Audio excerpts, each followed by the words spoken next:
The President of the United States stood in the Oval Office on Wednesday and told reporters that Iran's missiles were mostly decimated. He put a number on it. Iran has probably 18, 19% of what they had before, he said. He said Iran's leaders are all dead. He said the United States had won. 24 hours later, on the 7th of May, the Washington Post published the contents of a confidential CIA assessment that had just been delivered to administration policymakers. That assessment found Iran retains about 75% of its pre-war mobile missile launchers. Iran retains about 70% of its pre-war missile stockpile. Iran has been able to recover its underground storage facilities, repair damaged missiles, and finish assembling missiles that were nearly complete when the war began on the 28th of February. The same assessment concluded Iran can survive the United States naval blockade for at least 3 to 4 months before facing more severe economic hardship.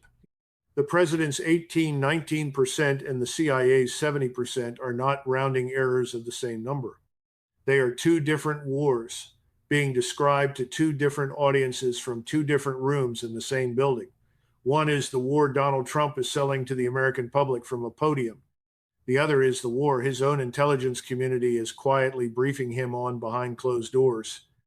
And in the 72 hours before that leak hit the Washington Post, the gap between those two wars showed up in the Persian Gulf in a way that no press secretary can spin.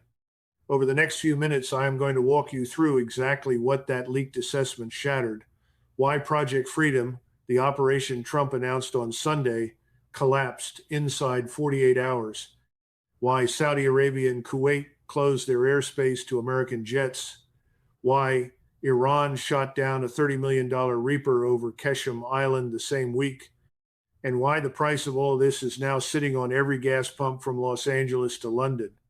Here is what really happened. On Sunday, the 3rd of May, Trump posted on Truth Social. He called it Project Freedom. He framed it as a humanitarian rescue of commercial ships trapped near the Strait of Hormuz. The next day, Secretary of War Pete Hegseth stood at the Pentagon and called the plan a powerful red, white, and blue dome over the waterway. He said 2 ships had already transited under American protection. He said hundreds more were lining up. By Tuesday night, Trump posted again, this time pausing the operation and citing what he called great progress in talks with Iran. 2 American flag vessels actually got through. The Maersk Alliance Fairfax, escorted by United States Navy assets, was one of them. Then NBC News reported what Hegseth never said at the podium. Saudi Arabia had refused permission for American aircraft to operate from Prince Sultan Air Base southeast of Riyadh. Saudi airspace was closed to the operation. Drop Site News reported Kuwait shut its airspace too. Trump called Crown Prince Mohammed bin Salman directly. The call did not resolve it. The dome did not exist.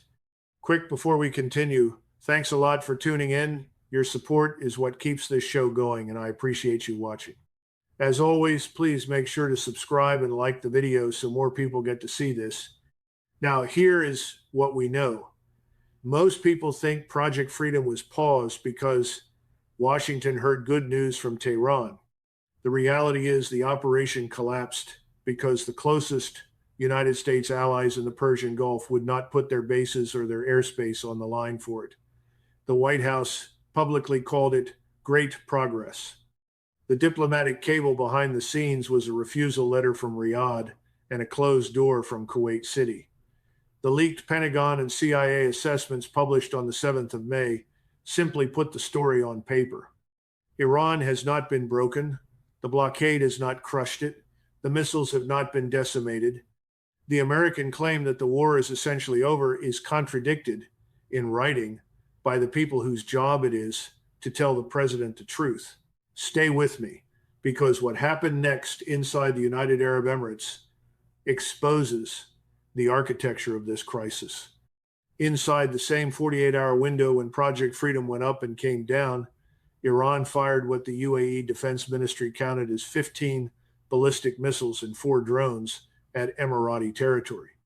A drone struck the VTTI terminal in the Fujairah Oil Industry Zone, a facility jointly owned by ADNOC, Vittel Group, and IFM Global Infrastructure Fund, causing a fire.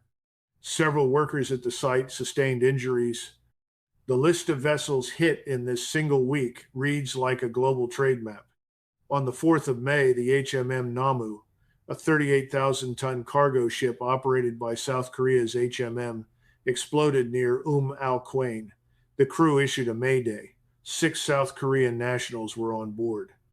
No fatalities, but the engine room was damaged, and Seoul confirmed the vessel would be towed for repair.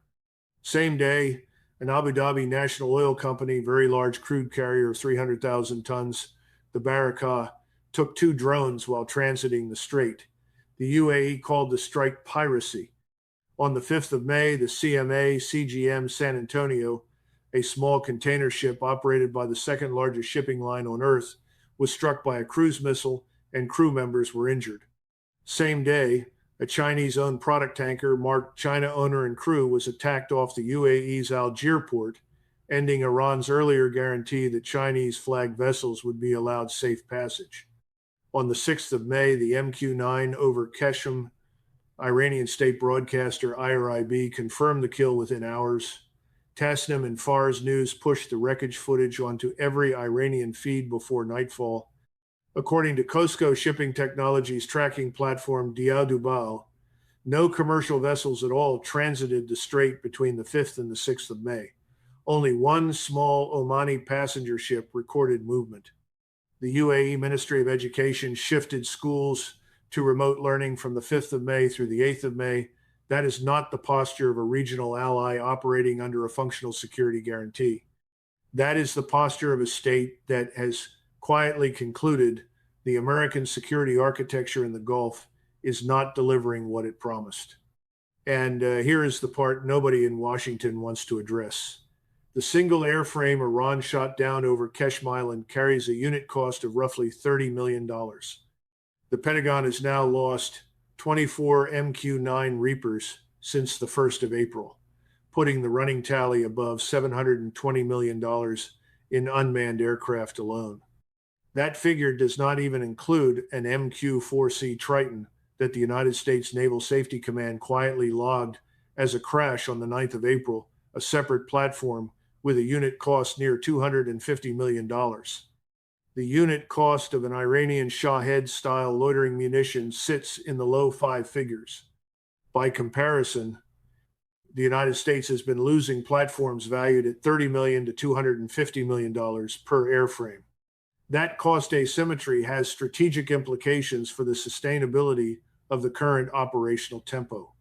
Now consider what that actually means at the gas pump. Brent crude touched $111 a barrel during the 4th of May exchange before easing back to roughly $101.94. WTI sat at $95.92. The strait carries roughly 20% of the world's seaborne oil shipments. At its narrowest, between the Iranian coast and Oman's Musandam Peninsula, the lane is only 33 kilometers wide. War risk premiums on very large crude carriers transiting Hormuz surged 5-fold within 48 hours of the war's opening salvo on the 28th of February. 7 of the 12 protection and indemnity clubs, covering 90% of global tonnage, issued 72-hour cancellation notices. Vessels with American, British, or Israeli connections were quoted up to 5% of hull value in war risk cover. Tanker traffic through the strait collapsed by over 80%. Hapag-Lloyd publicly stated transit remains impossible. What that means for somebody filling up a tank in America is straightforward. The retail gasoline average just punched past $4.54 a gallon. That is the highest level since July of 2022. The all-time peak was $5.02 a gallon, set in June of 2022. American gasoline prices have surged more than 50% since the war started on the 28th of February. California is approaching $7 per gallon in some counties. The East Coast bounces between $4.50 and $4.60 on average. Now place that next to the actual battlefield economy. Iran rolled out a 3-tier gasoline pricing system in December of 2025. The first 60 liters per month sell at 15,000 rials per liter, which works out to about 1.25 American cents. The next 100 liters in the monthly quota run 30,000 rials, around 2.5 cents. Anything beyond that quota is priced at 50,000 rials, roughly 4 cents per liter. American drivers are paying $4.54 a gallon. Iranian drivers are paying somewhere between 5 and 16 cents per gallon, depending on which tier they pull from. The political cost of failing to undercut that subsidy from the outside is now showing up in American polling on gas prices. The CIA assessment leaked this week says Iran can absorb 3 to 4 more months of this. The American consumer has already absorbed it for 10 weeks. Do the math on who runs out of patience first. Towards the end, I will show you the part of this story that should keep every defense planner awake at night. But first, the architecture of the Gulf monarchy refusal needs to be made explicit, because this is where the operational humiliation actually lands. Saudi Arabia is the same kingdom that, before the April ceasefire, pushed Trump to keep fighting Iran and even mount a ground invasion. That is documented in earlier wire reporting. Now, in real time, Riyadh refuses to let American jets take off from its soil to escort tankers. A Saudi source told NBC the kingdom is, in their phrasing, very supportive of the diplomatic efforts by Pakistan to broker an agreement. Oman, on the far side of the strait, was informed only after Trump's Truth Social post went up. A Middle Eastern diplomat told NBC that the United States made an announcement and then coordinated with the Omanis afterward. Kuwait closed its airspace. Qatar's emir got a phone call from Trump after Project Freedom had already started, and the Qatari readout emphasized de-escalation, not escalation. 5 Persian Gulf monarchies, no aligned posture, no shared umbrella, no coordinated permission slip. American military doctrine in the Gulf depends on a thing called ABO, which stands for access, basing, and overflight. Without ABO, the dome Hegseth described at the Pentagon is a press conference graphic. Saudi Arabia and Jordan are critical for basing fighters and tankers. Kuwait is critical for overflight. Oman is critical for both overflight and naval logistics. Take any one of those off the board and the math collapses. Take 3 off the board and the operation cannot exist. Now consider what that actually means. The United States is still maintaining a heavy naval presence in the region. The USS Gerald R. Ford Carrier Strike Group rotated out, while the USS Boxer Amphibious Ready Group is moving through the Indian Ocean toward the Arabian Sea. The naval blockade Washington imposed on Iranian shipping on the 13th of April is still officially active. Reports surfaced that Army Rangers and Navy SEAL elements may be tasked towards seizing Qeshm Island, Iran's main oil export terminal. None of those moves have produced a single shipping lane that civilian operators trust. War risk insurance has not been restored by any political announcement. Most people assume the United States is repositioning forces in the Gulf to prepare for a new offensive phase. The reality is the United States is abandoning postures that Iran rendered untenable and dressing up each retreat with softer language. In late February, this was announced as a maximum military objective war demanding unconditional surrender. By April, it became a fragile ceasefire. By Sunday, the 3rd of May, it was a humanitarian rescue operation. By Tuesday, a paused operation. By Wednesday, great progress in negotiations. The label gets gentler every single time the actual position gets weaker. And then the leaked CIA report lands on Thursday in plain language, telling the White House that Iran is not collapsing and the missiles are not gone. The White House spokesperson, Anna Kelly, responded by saying Iran was crushed militarily. The intelligence community responded by handing 4 sources a copy of the assessment. We need to talk about the Axios story now, because this is where the fog of this war is being manufactured. Axios reported on the 6th of May that the United States and Iran were closing in on a 1-page, 14-point memorandum of understanding. The negotiation has Special Envoy Steve Witkoff and Presidential Advisor Jared Kushner working with Iranian officials directly and through Pakistani mediators. The framework calls for a 30-day window to settle the larger issues: end the war, open the strait gradually, lift American sanctions, release frozen Iranian funds. Iran commits to a moratorium on nuclear enrichment. Iranian Foreign Ministry spokesman Esmail Bakaye confirmed Tehran was reviewing the proposal and would convey its assessment through Pakistan. President Masoud Pezeshkian gave the talks public cover. Foreign Minister Abbas Araghchi flew to Beijing on the 6th of May to sit with Wang Yi, who urged a halt to hostilities and publicly backed Iran's sovereignty. Wholesale gasoline dropped 5% the moment the Axios story hit the wires. Brent slid the same morning before climbing again as Iran refused to formally confirm any deal was close. That is a market no longer pricing oil. That is a market pricing a single rumor of peace in a single outlet, sourced to two anonymous American officials.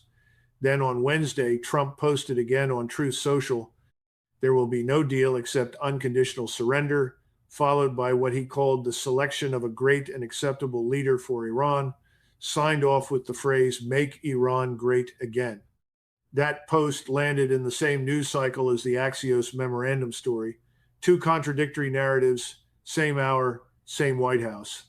The next day, the Pentagon and CIA leak made the third narrative public. Iran is not surrendering. Iran cannot be made to surrender on the timeline being sold to the American voter. The intelligence professionals who briefed the president know this.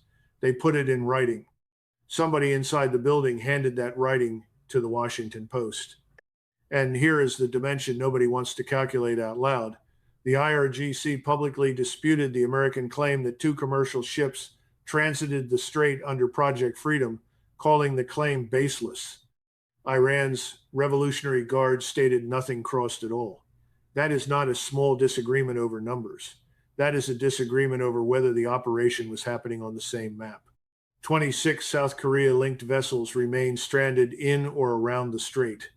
The expansion of Iranian targeting onto a Chinese-flagged tanker on the 4th of May shows the threat surface widening, not narrowing. The Persian Gulf is not just oil. It exports liquefied natural gas, petrochemical feedstock, fertilizer, and refined product into manufacturing chains that touch nearly every consumer good in Europe and Asia. The fertilizer supply chain has also been affected with downstream price effects on agricultural commodities. JP Morgan's Bruce Kassman noted potential constraints on industrial energy consumers if the strait remains closed. Qatari Energy Minister Saad Al-Kaabi has cited $150 a barrel as a possible ceiling scenario. Saudi Arabia has been diverting some of its crude through the east to west pipeline to Yanbu on the Red Sea. The UAE has been running oil through the Abu Dhabi crude oil pipeline to Fujairah. Iraq has been routing through the Kirkuk-Ceyhan pipeline up through Turkey. The combined capacity of every alternative pipeline out of the region is around 9 million barrels per day. The strait, when it functions normally, carries roughly 20 million barrels per day. That gap, approximately 11 million barrels per day, cannot currently be offset through existing pipeline infrastructure. Most people think this is a regional war between Iran and Israel that the United States is managing. The reality is this is an energy war whose blast radius now reaches every shipping insurer in London, every refinery in Rotterdam, every retail pump from Tokyo to Toronto, and every fertilizer importer in Southeast Asia. Project Freedom did not just trip on a Saudi airspace denial. It tripped in front of an audience that includes every central bank on earth. And the leaked Pentagon assessment confirmed on the record that the official American story about this war does not match the classified American story about this war. Share this video to every person you know who still thinks this conflict is contained. Iran shot down a $30 million Reaper over Qeshm Island on the 6th of May. The United States has lost 24 MQ-9 Reapers since the 1st of April, totaling more than $720 million, with a separate MQ-4C Triton crash logged on the 9th of April. Project Freedom collapsed inside 48 hours after Saudi Arabia denied access to Prince Sultan Air Base and Kuwait closed its airspace. 2 American-flagged vessels transited the strait under escort. Hundreds did not. Iran fired 15 missiles and 4 drones at the United Arab Emirates in a single day. Fujairah's oil zone burned.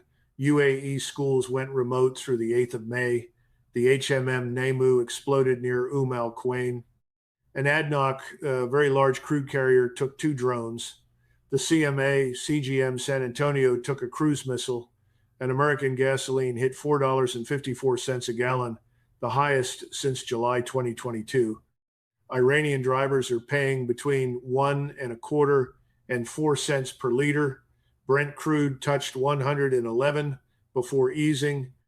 The leaked CIA assessment delivered to the White House this week says Iran retains 70% of its pre-war missile stockpile and 75% of its mobile launchers, and can outlast the blockade for 3 to 4 months.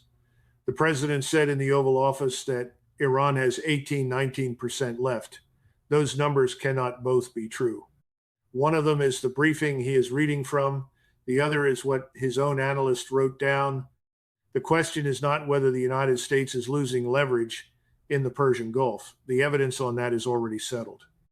The question is what happens when a superpower runs out of words to describe what it cannot actually do, and the people inside the building start handing the truth to reporters because they cannot get it heard at the podium. Thanks a lot for watching. I really appreciate your support. Join the discussion in the comments below. Let me know your thoughts. Who do you think is winning this standoff in the Strait of Hormuz, Iran or the United States? Do you trust the president's numbers or the leaked CIA assessment? Let me know. And please subscribe and like the video if you want to stay updated. And click the video on the screen to see another. I'll see you soon.